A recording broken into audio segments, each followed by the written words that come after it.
Évadez-vous dans un cadre verdoyant et paisible d'une propriété abritant 4 hébergements indépendants de 75 mètres carrés, dotés chacun d'une piscine privée. Les Nuits de Lens. Les Nuits de Lens, votre oasis privée à Sainte-Anne, en Guadeloupe, pour une expérience de détente totale. Plage à 10 minutes, parking privé et Wi-Fi gratuit, ainsi qu'un espace commun, barbecue avec table. Les Nuits de Lens. Téléphone 06 90 32 72 37.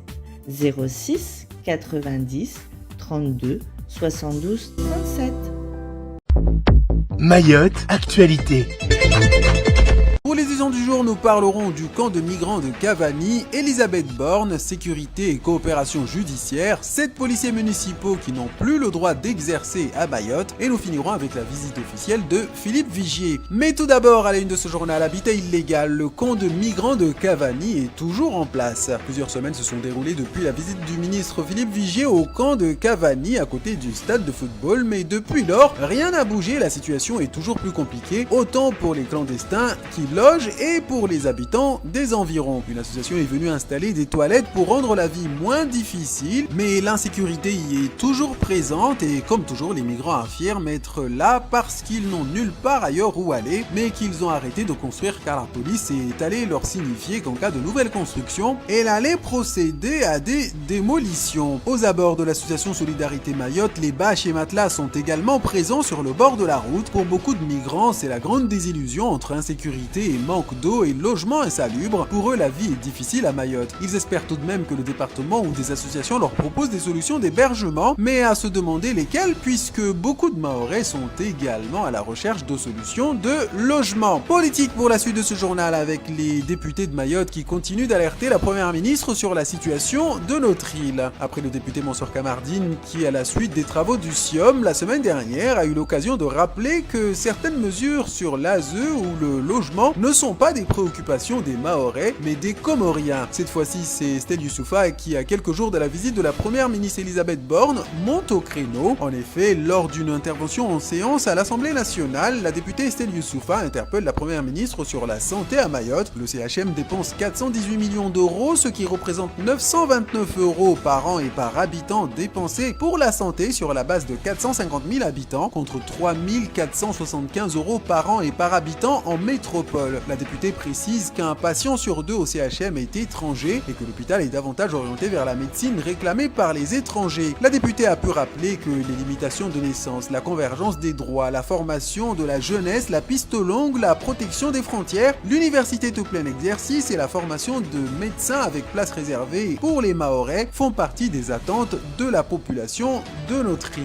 Et on en vient maintenant à la coopération judiciaire qui peut effectivement fonctionner si les Comores y mettent un peu de bonne volonté. Et pour preuve, il y a quelques jours, la presse comorienne s'était émue d'avoir vu arriver un Français par Kwassa dans l'île d'Anjouan avec un seul bagage et un sac contenant des armes blanches selon les autorités comoriennes. Les autorités comoriennes qui avaient alors imaginé qu'il pouvait s'agir d'un mercenaire ou d'un putschiste. L'homme avait donc été arrêté rapidement car arrivé clandestinement à Anjouan et il avait rapidement été expulsé vers Mayotte. De retour à Mayotte, les choses se sont éclaircies. En réalité, l'individu n'avait rien d'un mercenaire. Il aurait commis des détournements de fonds dans l'entreprise qui l'embauchait, raison pour laquelle il avait préféré prendre la fuite en Kwassa vers Anjouan pour ne pas avoir à répondre de ses actes. Il était présenté aux autorités pour répondre évidemment de ses actes, mais au-delà, ceci démontre que la coopération judiciaire est possible si tant est que les Comores y mettent un peu de bonne volonté. Et comme on dit chez nous, Jishtema, s'agissant de personnes devant répondre de leurs actes, 7 policiers municipaux n'ont plus le droit d'exercer à Mayotte. En effet, 7 policiers municipaux des communes de Dembéni et de Chirongui ont perdu leur agrément professionnel en raison de leur honorabilité. Ils ne peuvent donc plus exercer la profession de policier municipal. En effet, dans le cadre de la mission de contrôle et de suivi des polices municipales, la préfecture délivre des agréments qui permettent aux policiers municipaux d'exercer leurs fonctions. Préfecture qui a également la possibilité de retirer cet agrément aux policiers municipaux dont l'honorabilité était mise en cause, notamment en cas de condamnation judiciaire. C'est quelque chose qui était plutôt rare à Mayotte Mayotte jusqu'à présent, mais il faut croire que ce soit désormais tolérance zéro, y compris pour les fonctionnaires. C'est donc dans le cadre de ces missions que la directrice de cabinet de la préfecture a retiré l'agrément professionnel de 7 policiers municipaux des communes de Dembéni et de Chirongui, dont la probité n'est plus en phase avec l'exercice de la fonction de police municipale. Je vous propose de clôturer cette édition avec la visite officielle de Philippe Vigier. En effet, c'est ce matin que débute la visite officielle du ministre délégué aux Outre-mer Philippe Vigier qui arrive à Mayotte pour une visite de 48 heures. Une visite qui sera certainement différente des autres puisque la première ministre Elisabeth Borne est annoncée début septembre, probablement le 8, sur notre département. Ce sera donc à elle de faire les éventuelles annonces. Néanmoins, le ministre Philippe Vigier ne manque pas de travail puisque le chantier sur la crise de l'eau continue, d'autant qu'il semblerait que le ministre soit pointilleux sur le respect des échéances et des résultats attendus. Et par ailleurs, je vous le disais, le travail ne manque pas puisqu'il devra avancer sur le dossier de la loi Mayotte avant l'arrivée d'Elisabeth Borne. Et pour ce faire, une réunion de travail est prévue avec les élus du conseil départemental, les maires, les présidents des intercommunalités, ainsi que les services de l'État spécifiquement sur cette loi Mayotte. Il semblerait, selon les rumeurs qui circulent sur les réseaux sociaux, qu'un camion de gendarmerie ait été incendié cette nuit par des délinquants du côté de Tsararano. Voilà. Ah, bon. Ce qui pourrait expliquer ce matin les tensions à Tsararano, à Jangoa et des barrages qui seraient en train d'être dressés un peu partout. Sachant que depuis ce week-end déjà, c'était un peu agité du côté de Dembéni. Ça a été assez chaud ce week-end à Dembéni, puisque je crois ils ont tenté de prendre d'assaut la police municipale de Dembéni. Ils ont essayé d'entrer dans les bâtiments. Les gendarmes sont venus à la rescousse des policiers municipaux.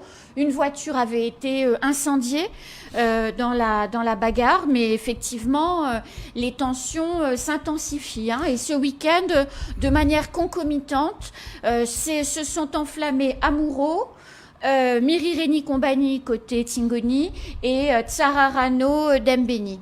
C'est vrai que ça fait beaucoup pour le nouveau général qui vient d'être nommé en poste, mais moi je trouve vraiment dommage sur la question de l'organisation, c'est que le DTPN et le général ont été quasiment changés en même temps. On aurait été plus judicieux, je trouve les bons mots, plus judicieux de faire partir l'un, attendre un certain temps, peut-être une année, et puis faire partir l'autre pour qu'il puisse avoir un transfert de compétences, un transfert de connaissances. Y compris sur les enquêtes. Voilà, sur les enquêtes, sur à peu près sur les tout. bandes, Voilà. Parce que les enquêtes, quand on se rend bien compte, les délinquants s'en fichent de la zone police et de la zone gendarmerie. Et bien souvent, sur de la violence et de la délinquance, il y a des enquêtes conjointes.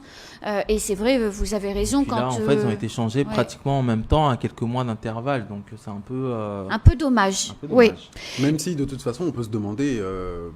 au final, au bout du bout, qu'est-ce que tout ça va devenir? Parce que même si on les arrête, ces délinquants-là, je rappelle quand même qu'ils finissent dans nos prisons à nous. Après, au bout de quelques mois, on les fait sortir parce que de toute façon, il n'y a pas de place et qu'ils ne sont pas jugés, on les prend pas pour de grands criminels. Et au final, ces jeunes-là, on va les retrouver à La Réunion, en métropole. Ils vont caillasser, comme ça s'est passé encore récemment à La Réunion. Ils vont nous faire mauvaise presse pour Mayotte. Comme ça s'est encore produit récemment à La Réunion, dans un rond-point, des jeunes qui sont en train de lancer des cailloux sur des voitures. Et une dame est morte. Voilà. Faut le rappeler. La Réunion, c'est caillassage d'un pont sur la route en contrebas avec la vitesse de la voiture et le poids de la pierre qui augmente au fur et à mesure que la pierre tombe. La victime est décédée. Non, mais puis ça, il faut que nos compatriotes métropolitains le sachent, que effectivement notre État, notre gouvernement fait d'énormes conneries à Mayotte. Malheureusement, ils sont amenés à payer aussi ces conneries puisque le service de la préfecture de l'immigration est en train de régulariser massivement. Ça, c'est connu, c'est public. Tout comme le tribunal s'amuse effectivement aussi à délivrer des nationalités à tout va.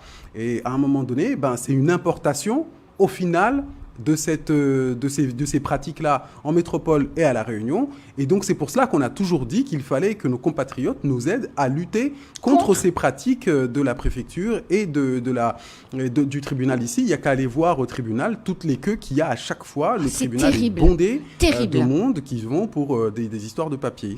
Alors, regardez dans un tout autre sujet, mais alors vraiment sans transition. Hein. Regardez cette jolie image qui a été réalisée dans une réserve animalière au Kenya. Une maman éléphant a donné naissance en toute sécurité à 2 éléphantos jumelles. Wow. Non mais je cherchais éléphanto au féminin. Oui. J'ai pas trouvé. Donc 2 éléphantos filles jumelles. O-News Radio sur outremernews.fr.